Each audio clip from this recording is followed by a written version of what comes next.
ನೋಡಿ, ಇದು ಮೊದಲಿಂದನೂ ನಾವು ಹೇಳ್ತಾ ಇರೋದು, ತಿರಂಗವನ್ನು ಯಾರು ಬಳಸಬೇಡಿ. ಆ ರೀತಿ ಯಾವುದೋ ಒಂದು ರಾಷ್ಟ್ರದ ಚಿಹ್ನೆಯನ್ನು ನೀವು ತಗೊಬಂದು ಅಥವಾ ಮತ್ಯಾವುದೋ ಎಲ್ಲೆಲ್ಲೋ ದೇಶದ ಬಾವುಟಗಳನ್ನು ಮೊನ್ನೆ ನಮಗೆ ಪ್ಯಾಲಿಸ್ತೇನ್ ಧ್ವಜಗಳನ್ನು ಆರಿಸುವಂಥದ್ದು ಮತ್ತು ಈ ರೀತಿ ನಡೀತಾನೆ ಇರೋದ್ರಿಂದ ನನ್ನ ದೇಶದ ಧ್ವಜಕ್ಕೊಂದು ಗೌರವ ಇದೆ. ಅಲ್ಲಿ ತ್ರಿವರ್ಣವನ್ನು ನಾವು ಈಗ ನಮ್ಮ ಶಾಲೆಯಿಂದ ಕೂಡ ಕೇಸರಿ ಬಿಳಿ ಹಸಿರು ಅಂದ ತಕ್ಷಣ ನಮಗೆ ಭಾರತದ ತಿರಂಗ ನೆನಪಾಗುತ್ತೆ. ಆ ತಿರಂಗದ ಬಣ್ಣಗಳನ್ನು ಬಳಸ್ಕೊಂಡು ಇವರು ಅಲ್ಲಿ ಯಾವುದೋ ಒಂದು ರೀತಿಯಲ್ಲಿ ಇದನ್ನು ಅವರ ಕಲ್ಮವನ್ನು ಹಾಕಿ ಅಲ್ಲಿ ತಲ್ವಾರ್ಗಳನ್ನು ಹಾಕಿ ಕುರಾನ್ನ ಸಂದೇಶಗಳನ್ನು ಅಲ್ಲಾನ ಸಂದೇಶಗಳನ್ನು ಹಾಕೋದೇನಿದೆ, ಇದು ಒಂದು ರೀತಿ ಅಶೋಕ ಚಕ್ರ. ಅಂದರೆ ನಾವು ಯಾವ ಅಶೋಕ ಚಕ್ರವನ್ನು ಹೇಳ್ತೀನಿ, ಆ ಅಶೋಕ ಚಕ್ರವನ್ನು ತೆಗೆದು ಅಲ್ಲಿಗೆ ಇದನ್ನು ಹಾಕ್ತಿದ್ದಾರೆ ಅಂತ ಅಂದರೆ ನಮಗನ್ಸುತ್ತೆ, ಹಾಗಾದರೆ ಇವರು ದೇಶದ ಸಂವಿಧಾನದ ವಿರುದ್ಧ ನಡ್ಕೊಳ್ತಿದ್ದಾರ, ದೇಶದ ತಿರಂಗದ ವಿರುದ್ಧ ನಡ್ಕೊಳ್ತಿದ್ದಾರ, ಭಾರತವನ್ನು ಇಸ್ಲಾಮೀಕರಣ ಮಾಡುವಂತಹ ಉದ್ದೇಶವ, ಅಥವಾ ಇದನ್ನು ಯಾವ ಸಂದೇಶಕ್ಕಾಗಿ ಆರಿಸಲಾಗಿದೆ? ನನಗೆ ಬೇಕಾಗಿರೋದು ಇದನ್ನು ಯಾವ ಸಂದೇಶಕ್ಕೆ ಆರಿಸ್ತಾ ಇದ್ದೀರಾ? ಈಗ ಕಾಂಗ್ರೆಸ್ಸಿಗೆ ಅಂತ ಅಂದರೆ ಅವರಿಗೆ ಅವ್ರದೇ ಆದ ಸಿಂಬಲ್ ಇದೆ. ಕಾಂಗ್ರೆಸ್ಸಿಗೆ ಹಸ್ತ ಇದ್ರೆ ಮಾತ್ರ ಸಿಂಬಲ್. ಹಾಗಾದರೆ ಯಾವ ಸಿಂಬಲ್ ಇಲ್ಲಿ ಏನು ಬರೆದಿದೆ ಅದ್ರ ಮೇಲೆ, ಅದು ಉರ್ದು ಭಾಷೆಯಲ್ಲಿ ಬರೆದಿದೆ. ನಮ್ಮ ಕನ್ನಡಿಗರಿಗೆ ಕರ್ನಾಟಕದಲ್ಲಿ ಆರಿಸಿರೋ ಈ ಧ್ವಜದ ಅದರ ಅರ್ಥವೇ ನಮಗೆ ಗೊತ್ತಾಗ್ತಿಲ್ಲ ಏನು ಅಂತ. ಈ ಉರ್ದುವಿನಲ್ಲಿ ನೀವೇನು ಸಂದೇಶ ಕೊಡ್ತಾ ಇದ್ದೀರಾ ಇಡೀ ರಾಷ್ಟ್ರಕ್ಕೆ? ನೀವು ಅದ್ರ ಮೇಲೆ ಬರೆದಿರೋ ಉದ್ದೇಶ ಏನು? ಅಕಸ್ಮಾತ್ ಅದು ಇಸ್ಲಾಂ ಅನ್ನೋದಾದರೆ, ಅಥವಾ ಅದು ನಿಮ್ಮ ವೈಯಕ್ತಿಕ ಧಾರ್ಮಿಕ ನಂಬಿಕೆ ಅನ್ನೋದಾದರೆ, ಅಥವಾ ನಿಮ್ಮ ಮುಸ್ಲಿಮ್ನವರು ಒಪ್ಪುವ ನಂಬಿಕೆಗಳು ಅನ್ನೋದಾದರೆ, ಅದನ್ನು ಯಾಕೆ ತಿರಂಗದ ಮೇಲೆ ಹಾಕಿದ್ದೀರಾ? ಉದ್ದೇಶ ಏನು? ತಿರಂಗ ಬಣ್ಣಗಳನ್ನು ಬಳಸುವ ಉದ್ದೇಶ ಏನು? ಆ ತಿರಂಗದ ಬಣ್ಣಗಳನ್ನು ಬಳಸಿ ನಿಮ್ಮ ಯಾವ ಮೆಸೇಜನ್ನು, ಯಾವ ಅಲ್ಲಾನ ಸಂದೇಶವನ್ನು ಸಾರ್ವಜನಿಕರಿಗೆ ಕೊಡ್ತಾ ಇದ್ದೀರಾ? ಭಾರತದ ಹಿಂದೂಗಳಿಗೆ, ಭಾರತದ ಮಿಕ್ಕ ಇಸ್ಲಾಂನ ಹೊರತಾದಂತಹ ಯಾವೆಲ್ಲ ಧರ್ಮಗಳಿದ್ದಾವೆ, ಮತಗಳಿದ್ದಾವೆ, ಪಂಥಗಳಿದ್ದಾವೆ, ಜಾತಿಗಳಿದ್ದಾವೆ, ಇವರಿಗೆಲ್ಲ ಯಾವ ಸಂದೇಶವನ್ನು ನೀವು ಕೊಡ್ತಾ ಇದ್ದೀರಾ? ಅಂದರೆ ಇಡೀ ಭಾರತವನ್ನು ನೀವು ಈ ರೀತಿಯಾಗಿ ಮಾರ್ಪಾಡು ಮಾಡೋದಕ್ಕೆ ಹೊರಡ್ತಾ ಇದ್ದೀರಾ, ಅಥವಾ ನೀವು ಬಲವಂತವಾಗಿ ತಲ್ವಾರ್ನ ಇಟ್ಟು ನಮ್ಮನ್ನು ಎದುರಿಸ್ತಾ ಇದ್ದೀರಾ, ಅಥವಾ ಭಾರತ ಮುಂದೆ ಈಗಾಗುತ್ತೆ ಅಂತ ಹೇಳ್ತಾ ಇದ್ದೀರಾ? ಏನದರ ಉದ್ದೇಶ ಅನ್ನೋದನ್ನ ಅವರೇ ಹೇಳ್ಬೇಕು ನಮಗೀಗ. ನಾನು ಅದಕ್ಕೋಸ್ಕರನೇ ಇಮಿಡಿಯೇಟ್ ಅದು ನಮ್ಮ ತಿರಂಗಕ್ಕೆ ಮಾಡ್ತಕ್ಕಂಥ ಅಪಮಾನ, ತಿರಂಗದ ಬಣ್ಣಗಳನ್ನು ಬಳಸಿ ಈ ರೀತಿ ಯಾರೂ ಮಾಡಬಾರ್ದು. ಕಾಂಗ್ರೆಸ್ ಮಾಡ್ತಾ ಇದೆ ಅನ್ನೋದಾದ್ರೆ ಅವರಿಗೆ ಚುನಾವಣಾ ಆಯೋಗದಿಂದ, ಅವರು ನೀತಿ ಸಂಹಿತೆಯಿಂದ, ಚುನಾವಣಾ ಆಯೋಗದಿಂದ ಅನುಮತಿಯನ್ನು ಪಡೆದಿದ್ದಾರೆ. ಇವ್ರು ಆರಿಸಿದಾರಲ್ಲ, ಇವ್ರ ಹತ್ರ ಯಾವ ಅನುಮತಿ ಇದೆ? ನೀವು ಅವ್ರನ್ನ ಕರೆದು ವಿಚಾರಣೆ ಮಾಡಿ ಅಂತ ನಾವು ಕೇಳ್ಕೊಳ್ತಾ ಇದೀವಿ. ವಿಚಾರಣೆ ಮಾಡಿ ಅದು ಯಾವುದೇ ಕಾರಣಕ್ಕೂ ತಿರಂಗದ ಮೇಲೆ ಆ ರೀತಿ ಬಳಸಬಾರ್ದು. ತಿರಂಗದ ಎಲ್ಲಿ ಅಶೋಕ ಚಕ್ರವನ್ನು ತೆಗೆದು ಆ ರೀತಿ ಅವರು ಅಲ್ಲಾನ ಸಂದೇಶಗಳನ್ನು ಹಾಕ್ತಾರೆ ಅನ್ನೋದಾದರೆ, ನಾವ್ಯಾರು ಅಲ್ಲಾನ ಸಂದೇಶಗಳನ್ನು ಫಾಲೋ ಮಾಡೋರಲ್ಲ ಸರ್. ನಾವು ರಾಮನ ಸಂದೇಶಗಳನ್ನು ಫಾಲೋ ಮಾಡೋರು ಸರ್. ನಾವು ಕೃಷ್ಣ ಸಂದೇಶವನ್ನು, ಮಹಾಭಾರತವನ್ನು, ಭಗವದ್ಗೀತೆಯನ್ನು ಫಾಲೋ ಮಾಡೋರು. ಅಷ್ಟೇ ಅಲ್ಲ, ಇಲ್ಲಿ ನಾವು ಬಾಬಾ ಸಾಹೇಬ್ ಅಂಬೇಡ್ಕರ್ ಅವರ ಸಂವಿಧಾನವನ್ನು ಫಾಲೋ ಮಾಡೋರು, ಅವರ ಸಂದೇಶಗಳನ್ನು ತಿಳ್ಕೊಳ್ಳೋರು, ಬಸವ ತತ್ವವನ್ನು, ಬಸವ ಸಂದೇಶವನ್ನು ತಿಳಿದುಕೊಳ್ಳೋರು ನಾವು. ನಮಗೆ ಅಲ್ಲಾನ ಸಂದೇಶವನ್ನು ಒಪ್ಪಿಕೊಳ್ಳುವ ಅಥವಾ ಅದನ್ನು ಪಾಲಿಸುವ ಯಾವುದರದ್ದು ಇಲ್ಲ.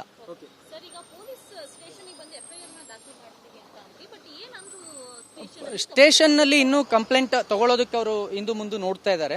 ನಾನು ದೂರು ಕೊಟ್ಟು ನಾವು ಕೇಳ್ತಾ ಇದ್ದೀವಿ, FIR ಮಾಡಿ, ಆಗಲ್ಲ ಅಂದರೆ NCR ಕೊಡಿ, ನಾನು ಥ್ರೂ ಕೋರ್ಟ್ ನ್ಯಾಯಾಲಯದ ಮುಖಾಂತರ ನಾನು ಮಾಡಿಸ್ಕೊಳ್ತೀನಿ ಅಂತ ಕೇಳಿದ್ದೀನಿ. ಗೊತ್ತಿಲ್ಲ, ಅವರು ಅಶೋಕ ಚಕ್ರ ಇದ್ರೆ ಮಾತ್ರ ನಾವು FIR ಮಾಡ್ತೀವಿ ಅಥವಾ ಹಾಗೆ ಹೀಗೆ ಅನ್ನೋದಾದರೆ, ನಾಳೆ ಇದೇ ಧ್ವಜವನ್ನು ಬಳಸಿ ಇನ್ನೊಂದೇನೋ ಬರೀತಾನೆ, ಇದೇ ಕೇಸರಿ ಬಿಳಿಯನ್ನು ಬಳಸಿ ಅದು ಬೇರೆ ಏನೋ ಬರೀತಾನೆ. ಶಾಲೆಯಲ್ಲಿ ಮಕ್ಕಳಿಗೆ ಏನು ಹೇಳ್ಕೊಡ್ತೀರಾ? ಹಾಗಾದರೆ ಅಶೋಕ ಚಕ್ರ ಇದ್ದರೆ ಮಾತ್ರ ಧ್ವಜಕ್ಕೆ ಬೆಲೆ, ಅಶೋಕ ಚಕ್ರ ಇಲ್ಲ ಅಂದರೆ ಧ್ವಜಕ್ಕೆ ಬೆಲೆ ಇಲ್ಲ ಅಂತ ಹೇಳ್ಕೊಡ್ತೀರಾ? ಆ ತಿರಂಗದ ಬಣ್ಣಗಳಿಗೆ ಬೆಲೆ ಇಲ್ವಾ? ಕೇಸರಿ ಬಿಳಿ ಹಸಿರು 3 ಬಣ್ಣಕ್ಕೆ ನಾವು ಯಾವ ರೀತಿ ಕಲ್ಪನೆಯನ್ನು ಇಟ್ಕೋಬೇಕು?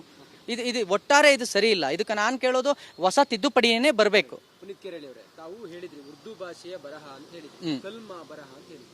ಏನದು ಕಲ್ಮಾ ಅಂತ ಹೇಳಿದ್ರೆ ಸರ್? ಅದು ನೋಡಿ, ಇಸ್ಲಾಂನ ಕುರಾನ್ನಲ್ಲಿ ಬರುವಂತಹ ಇದು ಸಂದೇಶಗಳು, ಅಲ್ಲಾನ ಸಂದೇಶ ಮತ್ತು ಅವರ ಪ್ರವಾದಿಗಳಿಂದ ಬಂದಂಥ ಸಂದೇಶಗಳು ಏನಿದೆ ಇಸ್ಲಾಂನವರಿಗೆ, ಅವರ ಮತವನ್ನು ಯಾವ ರೀತಿ ಒಗ್ಗೂಡಿಸ್ಕೋಬೇಕು, ಅವರಲ್ಲಿ ಅನೇಕ ಬಂದಿದೆ, ಅಲ್ಲಾ ಒಬ್ಬನೇ ದೇವರು, ಅಲ್ಲಾನ ಹೊರತಾದ ದೇವರಿಲ್ಲ, ಈ ರೀತಿಯಾಗಿ ಅನೇಕ ಸಂದೇಶಗಳನ್ನು ಇಸ್ಲಾಂನ ಅನುಸರಿಸುವಂತರಿಗೆ ಕೊಟ್ಟಿರ್ತಕ್ಕಂಥ ಸಂದೇಶಗಳು. ಅದು ಇಸ್ಲಾಂ ಅನುಸರಿಸುವವರಿಗೆ ಮಾತ್ರ ಇರಬೇಕು. ಅವ್ರಿಗೆ ಅವ್ರದ್ದೇ ಆದ ಇಸ್ಲಾಮಿಕ್ ಧ್ವಜ ಕೂಡ ಇದೆ. ಆ ಇಸ್ಲಾಂ ಧ್ವಜದ ಮೇಲೆ ಅವ್ರು ಬರ್ಕೊಳ್ಳಿ, ಅವ್ರು ಏನಾದ್ರು ಬರ್ಕೊಳ್ಳಿ, ಅವ್ರ ಸಂದೇಶಗಳನ್ನು ಅವ್ರು ಪಾಲಿಸ್ಲಿ.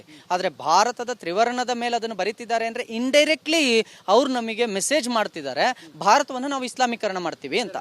ನೋಡಿ, ಇದು ಮೊದಲಿಂದನೂ ನಾವು ಹೇಳ್ತಾ ಇರೋದು, ತಿರಂಗವನ್ನು ಯಾರು ಬಳಸಬೇಡಿ. ಆ ರೀತಿ ಯಾವುದೋ ಒಂದು ರಾಷ್ಟ್ರದ ಚಿಹ್ನೆಯನ್ನು ನೀವು ತಗೊಬಂದು ಅಥವಾ ಮತ್ಯಾವುದೋ ಎಲ್ಲೆಲ್ಲೋ ದೇಶದ ಬಾವುಟಗಳನ್ನು ಮೊನ್ನೆ ನಮಗೆ ಪ್ಯಾಲಿಸ್ತೇನ್ ಧ್ವಜಗಳನ್ನು ಆರಿಸುವಂಥದ್ದು ಮತ್ತು ಈ ರೀತಿ ನಡೀತಾನೆ ಇರೋದ್ರಿಂದ ನನ್ನ ದೇಶದ ಧ್ವಜಕ್ಕೊಂದು ಗೌರವ ಇದೆ.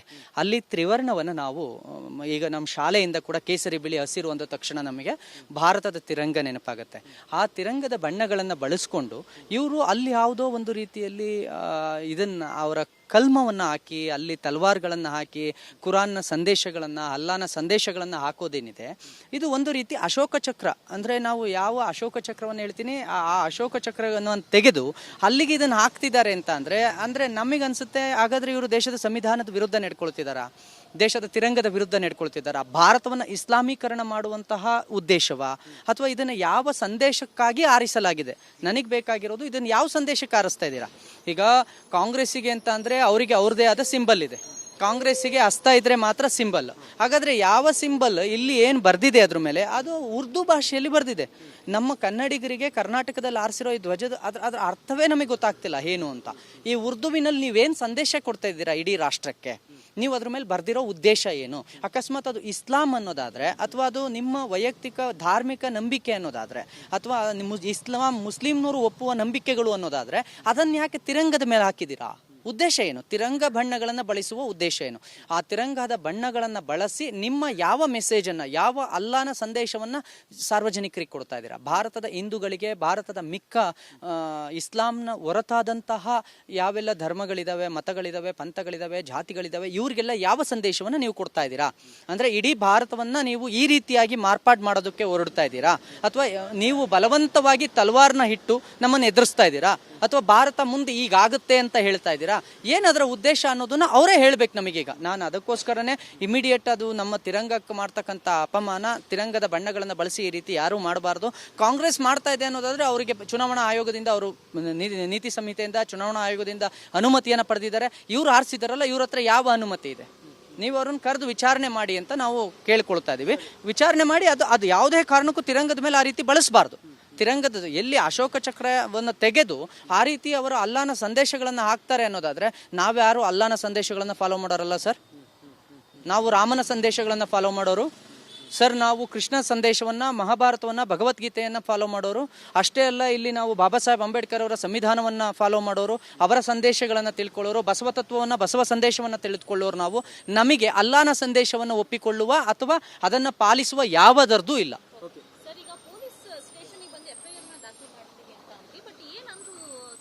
ಸ್ಟೇಷನ್ನಲ್ಲಿ ಇನ್ನೂ ಕಂಪ್ಲೇಂಟ್ ತಗೊಳ್ಳೋದಕ್ಕೆ ಅವರು ಇಂದು ಮುಂದೆ ನೋಡ್ತಾ ಇದ್ದಾರೆ. ನಾನು ದೂರು ಕೊಟ್ಟು ನಾವು ಕೇಳ್ತಾ ಇದ್ದೀವಿ FIR ಮಾಡಿ, ಆಗಲ್ಲ ಅಂದರೆ NCR ಕೊಡಿ, ನಾನು ಥ್ರೂ ಕೋರ್ಟ್ ನ್ಯಾಯಾಲಯದ ಮುಖಾಂತರ ನಾನು ಮಾಡಿಸ್ಕೊಳ್ತೀನಿ ಅಂತ ಕೇಳಿದ್ದೀನಿ. ಗೊತ್ತಿಲ್ಲ, ಅವರು ಅಶೋಕ ಚಕ್ರ ಇದ್ರೆ ಮಾತ್ರ ನಾವು FIR ಮಾಡ್ತೀವಿ ಅಥವಾ ಹಾಗೆ ಹೀಗೆ ಅನ್ನೋದಾದರೆ, ನಾಳೆ ಇದೇ ಧ್ವಜವನ್ನು ಬಳಸಿ ಇನ್ನೊಂದೇನೋ ಬರೀತಾನೆ, ಇದೇ ಕೇಸರಿ ಬಿಳಿಯನ್ನು ಬಳಸಿ ಅದು ಬೇರೆ ಏನೋ ಬರೀತಾನೆ.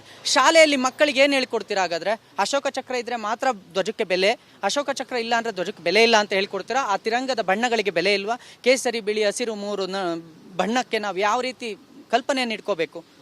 ಇದು ಒಟ್ಟಾರೆ ಇದು ಸರಿ ಇಲ್ಲ. ಇದಕ್ಕೆ ನಾನು ಕೇಳೋದು ಹೊಸ ತಿದ್ದುಪಡಿಯೇ ಬರಬೇಕು. ಪುನೀತ್ ಕೆರಳಿ ಅವರೇ, ತಾವು ಹೇಳಿದ್ರಿ ಉರ್ದು ಭಾಷೆಯ ಬರಹ ಅಂತ ಹೇಳಿದ್ರಿ, ಕಲ್ಮಾ ಬರಹ ಅಂತ ಹೇಳಿದ್ರಿ.